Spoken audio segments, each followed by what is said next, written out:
Welcome to Proline TV here on this Thursday, April 10th. Kevin Rogers with you as we take a look at tonight's NHL card from a first period perspective, as we will look at each game and also the top trends to look for. And we'll have a couple best bets at the end. So we will get right to the sheet.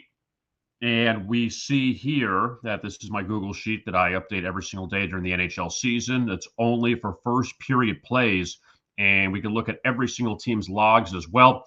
So we are going to begin with the Sabres and the Blue Jackets as they hook up in Columbus. And first for Buffalo, they've been one of the best over teams in the first period in the NHL this year. 47-30 so far on the season, 25-12 on the road. Meanwhile, for Columbus, they've been good at home, even though they've had a lot of struggles in the first period. We'll talk about that in a second. 18-9-10 so far in the first period at home this season. First, for the Buffalo Sabres, they have played very well of late. It's kind of too little too late because Buffalo's out of playoff contention, but they have actually they've won 8 of 9. So they're playing very well. And from a first period standpoint, they have gone over in the first period in 6 of the past 8 games, even though they hit an under against Carolina back on Tuesday. And Buffalo also 3 straight games they've not scored in the first period. Now, for Columbus, they went 14 consecutive games without, they went 15 games where they led after the first period just once until they led Ottawa 2-0 on Tuesday after one. They end up winning that game going away 5-2. And Columbus on a major over tear of late as they've gone over in the first period in 8 of the last 9 games. And a main reason behind that is they've given up a lot of goals in the first period. Now, against Ottawa, they didn't allow a goal, but before that, you see this span here from March 21st against Pittsburgh to April 6th against Ottawa, the first time they played them. They allowed at least 1 goal each time, and a lot of the games they allowed multiple goals. So you wonder if Buffalo is going to break through tonight after they've struggled in the first period of late, or if Columbus can actually play a little better defensively, but still Columbus has shown that they've had a lot of high-scoring first periods of late. The next game we're going to look at, the Red Wings and the Panthers, they meet in Florida, and these teams just hooked up in Detroit a few days ago, and the Red Wings ended up winning that game 2-1. It was a scoreless first period, and that marks now 5 straight games the Red Wings have not allowed a goal in the first period. Pretty impressive, and they are 4-1 to the under in the first period in that span. So Detroit at least playing better early on in these games. Meanwhile, for the Panthers, they went through an incredible slump of not leading after the first period. This dated back to the Toronto game back on March 13th. And you see there, it was, I believe it was 12 in a row. Yeah, 12 straight. They didn't lead after the first period until they led Toronto 1-0 on Tuesday. Won that game 3-1 to snap a 5-game losing streak. So the Panthers had some issues in the first period for a few weeks, and they're off back-to-back unders. Also, they went 3 straight games without scoring a goal in the first period. So that ended against Toronto. We'll see if they bounce back tonight against Detroit. The next game we're going to take a look at, the Hurricanes and the Capitals in D.C., and everything wrapped up there in the Metro. Washington's won the division. Carolina's going to play New Jersey in the first round. So just really not a lot to play for in this game, unfortunately. First off, for Washington, 8 consecutive games that they've gone over the total, and they're looking to bounce back as they, lost on Sunday to the Islanders, and that was the game Alex Ovechkin broke Wayne Gretzky's goal-scoring record. So a lot of emotion in that game, and, in spite of the fact they had the celebration with Ovechkin, they still ended up losing. And the Capitals here down the stretch have lost 5 of 7. Also, one of those losses came in Raleigh to the Hurricanes. They trailed 3-0 after one. They lost 5-1, another one of these overs. So they've had their problems in the first period the last few games, but also Washington has been the best over team in the NHL this season in the first period. The number that will give you 52-25 in the first period to the over, which is absolutely amazing. Now, looking at the Carolina Hurricanes, they have slumped of late too. Since beating Washington, they've lost 3 in a row. And in all 3 of those games, they've not scored a goal in the first period. Also, they were on a 5-game over streak in the first period before they were scoreless against Buffalo back on Tuesday. But Carolina's had their issues in the first period early on, so we'll see if that keeps up this evening. The Jets and the Stars in the Central Division, and Dallas, got to start with them simply because they blew a 3-goal lead in the final minute against Vancouver on Tuesday, lost that game in overtime 6-5. It's been a bit of a rough stretch for the Stars because they've had some opportunities to catch the Jets for first place, which seemed like it was unlikely. Winnipeg had a huge lead in the division, but the Stars were coming back. They were on a 7-game winning streak. Then they got tripped up by Pittsburgh. They lost in overtime at Minnesota on Sunday, and then probably the worst loss you'll see all season, up 3 with a minute to go. Vancouver tied it, and then the Canucks ended up winning in overtime. So the Stars are still 4 back of the Jets. Now, as far as the first period goes, Dallas has been excellent in the opening period, and they have gone now 7-0-3 in the last 10 in the first period. The total has gone up and down each game, so that was kind of tough to judge, but 3 of the past 4, they've not allowed a goal in the first period, and Dallas continues to play well, at least early on in these games. Against Winnipeg, last time they played them on March 14th in Winnipeg, they trailed 2-0 out of the gate, lost 4-1.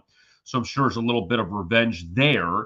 And you look at the Jets and what they have done of late. They have been held scoreless in the first period in 4 of the past 5 games. They've only led one time, and that came against Vegas on April 3rd.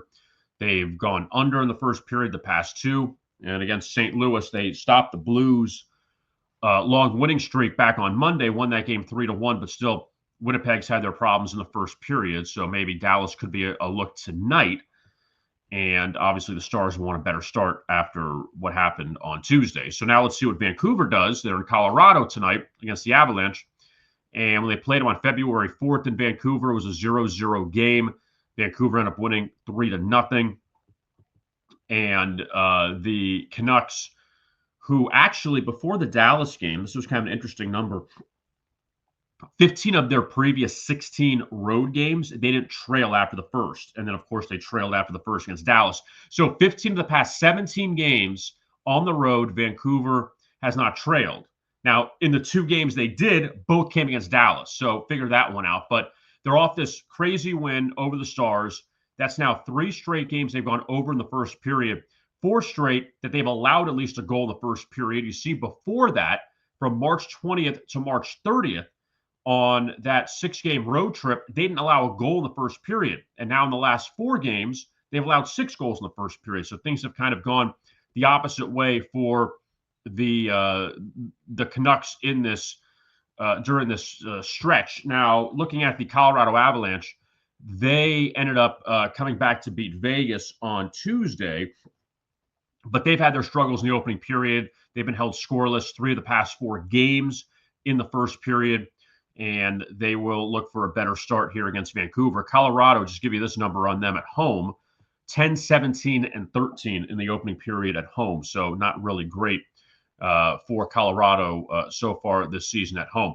The Predators and the Hockey Club, they are meeting in Utah tonight.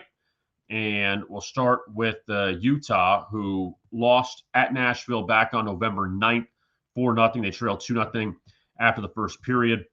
And these teams haven't met since. The Hockey Club, that's an amazing run for them. They've gone 6 straight games without allowing a goal in the first period. So pretty good for Utah. Also, 5 straight unders they were on in the first before they hit the over. Not really their fault. They scored 3 in the first period against Seattle. They won that game 7-1. So they dominated that one. And Karel Vejmelka has been the one goalie that's played basically in every game since the Four Nations break of any team. I think he's had one off night. That came Connor Ingram started the first game for Utah, and Vejmelka's been in there ever since. So got to assume he's going to play again tonight. But Utah's been excellent in the first period the last week and a half or so. Now, looking at Nashville, they are off that crazy game against the Islanders back on Tuesday, in which they won 7-6 in overtime. They snapped a 6-game skid. We had Islanders, Predators, unders our best bet on Tuesday. Didn't work out too well. It was They got 2 goals quickly out of the gate. It was 2-2 after one. Obviously, 13 goals. It was an insane game. But Nashville had gone through a nice little stretch, except for that Columbus game where they went 6 of 7 games without allowing a goal in the first period. And then things kind of fell apart against the Islanders. But still, when you look at Nashville, at least recently, they have not led after the first period in the past 3 road games. So now we'll see what happens going to Utah tonight and see if they could get one past the hockey club in the opening period. The Kraken and the Golden Knights, they are hooking up out in Vegas. First for Seattle, they were playing very well. Let's look at what they've done against Vegas this year first. They trailed 2-1 at home back on November 8th, came back and won that game 4-3 in overtime. And they trailed 3-1 December 21st, lost that game 6-2. So a couple of high-scoring games against Vegas in the first period. And they start off this road trip 3-0, 3 really impressive wins. And they led LA 2-1 after the first. LA has been great at home this year. They've been great at home the first period, and Seattle tripped them up. But then the Kraken on the back end of that back-to-back, they were down 3-0 to Utah, lost 7-1, kind of a throw-it-out game. But 5-1 of the over the last 6 for Seattle in the first period. They have scored a goal in 5 straight in the first period before not scoring against Utah. They've allowed a goal in 5 of the past 6 in the first period. Now they take on the Golden Knights, and Vegas, they've been very good in the first period going back to March 13th against Columbus. They've only trailed twice in this span, and they are back home now after that 3-game road swing through Calgary, Vancouver, and Colorado off that shootout loss to the Avalanche on Tuesday.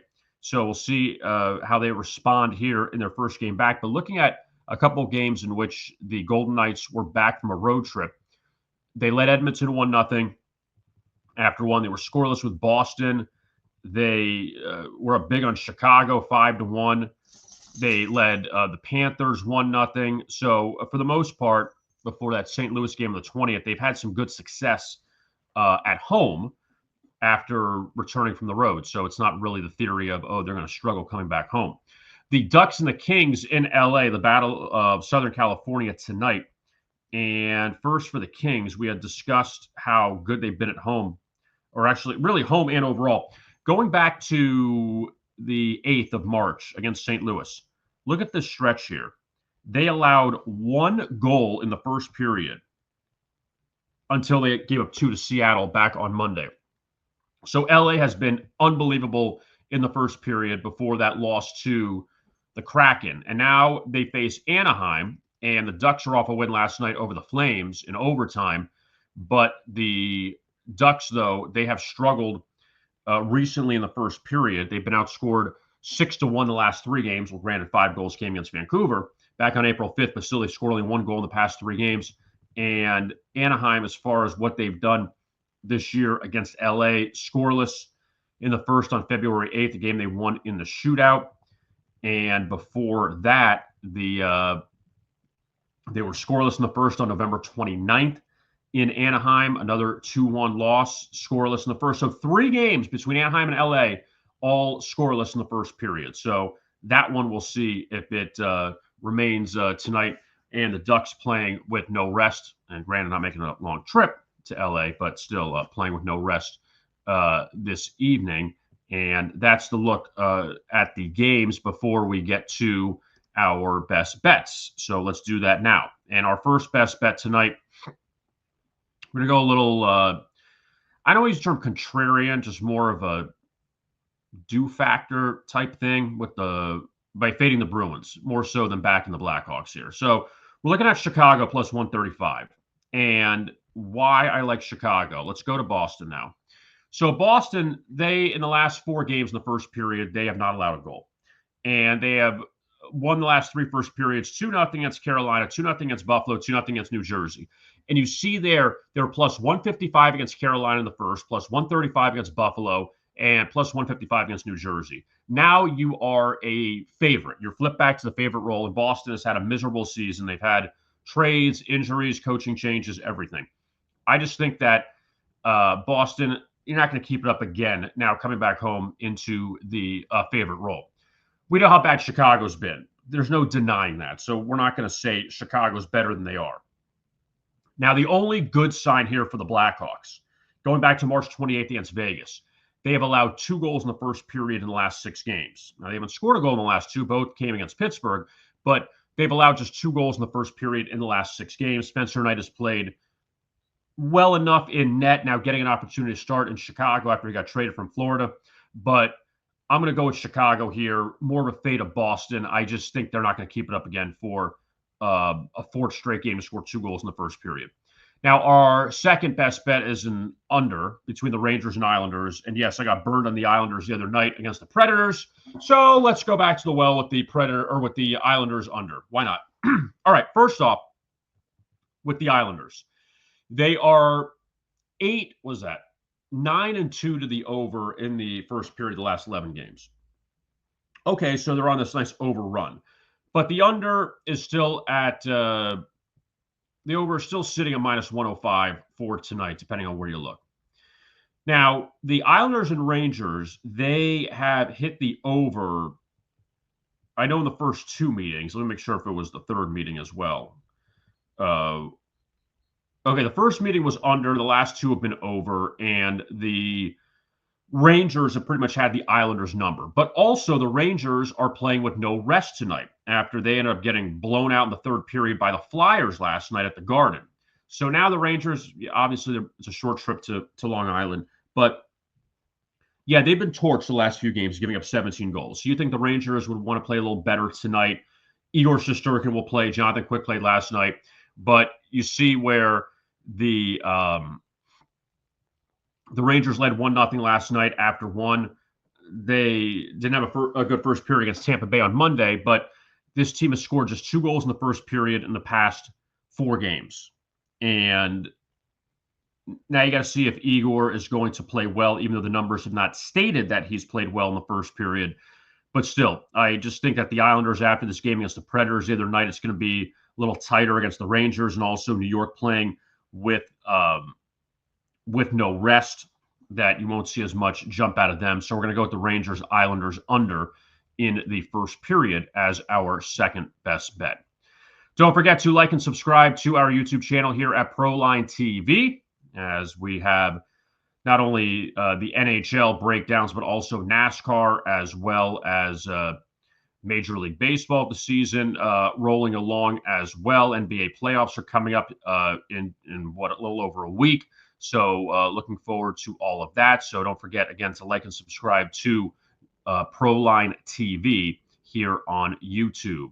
I am Kevin Rogers. You can follow me on X at Rogers Picks. And as always, best of luck with your bets.